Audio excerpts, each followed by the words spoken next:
Hello, I'm back to talk to you about the song The Immaculate Empress. And this song ended up on my album called Eye of the Storm. It was the 99th song that I ever wrote, and I finished this on July 24th of 1999. And this song was written inspired by this really nice young lady that I met that I had interviewed for a job at the company I was working with. And sometimes you just meet someone and they're incredibly impressive. They're poised well, they're very knowledgeable, they answer all the questions right. They give you a feeling of comfortability, someone that you feel like this is a very special person, and if I don't hire them, I feel like we're going to lose out on something, whether they're right for this position or not. You don't want to let a person like this get away, and we did end up hiring her, and she did very well. But it's really designed on that idea of how perfect is someone really? Is there something underneath? Is there something that we don't know about them that we're trying to discover? And then in the end, over time, you figure out, no, they're pretty amazing, and you just go with it. But it's kind of that combination of the first impression of amazement and then wondering if there's something missing, something that you didn't see, and then realizing in the end, no, your initial instincts were right, as they often are.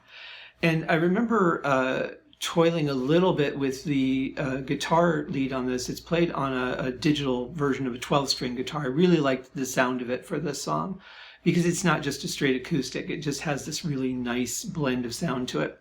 And I'm not that great of a guitar player. I'm not even a decent guitar player. I wouldn't even say I'm a novice guitar player. I play what I can play, and that's about it.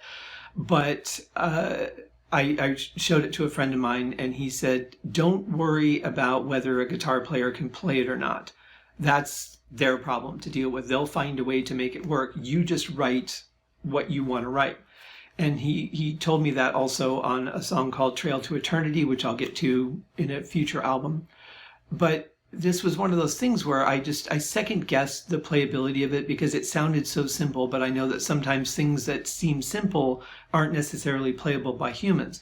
And as I thought about it down the road, I thought, why do I even care? Because no one's playing the song. It's not anything that anyone's going to cover.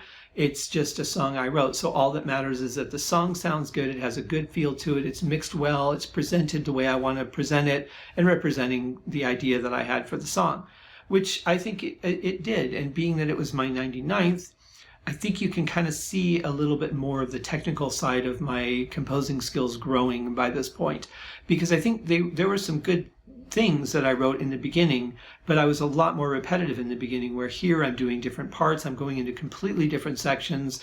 It goes from this 12-string acoustic guitar with a gentle string and pad in the back to this, crazy orchestral thing with an electric bass.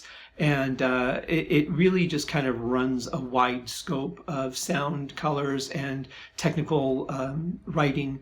And but I think it still has that same feel-good charm, that riff, that really just is the foundation for it.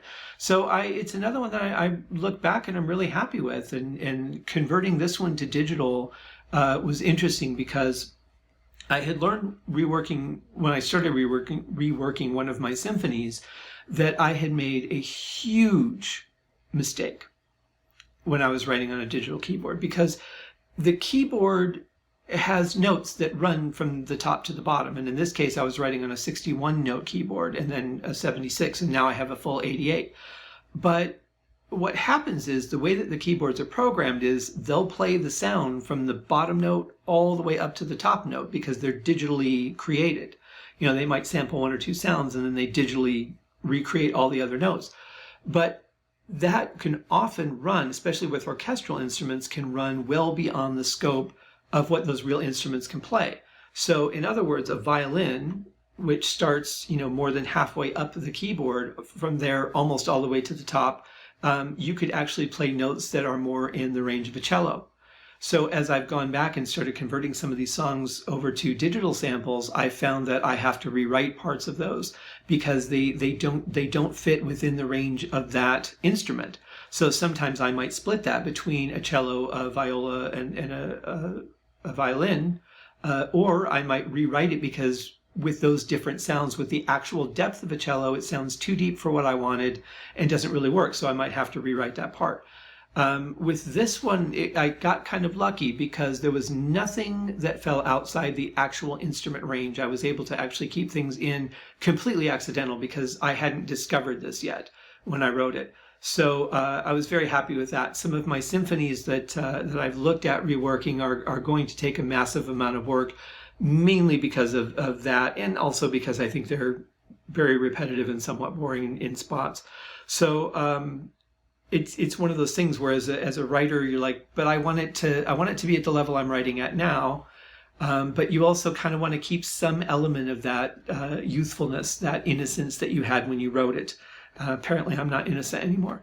So that's this song, and it's another one, like everything else. I really hope you enjoy it. Please feel free to leave me some feedback, either in the comments below. You can leave me feedback on wherever the album gets released, and then of course you can always email me as well. So thank you very much for listening to the story. I hope you enjoyed it. I hope you found it interesting, and I hope you like the song.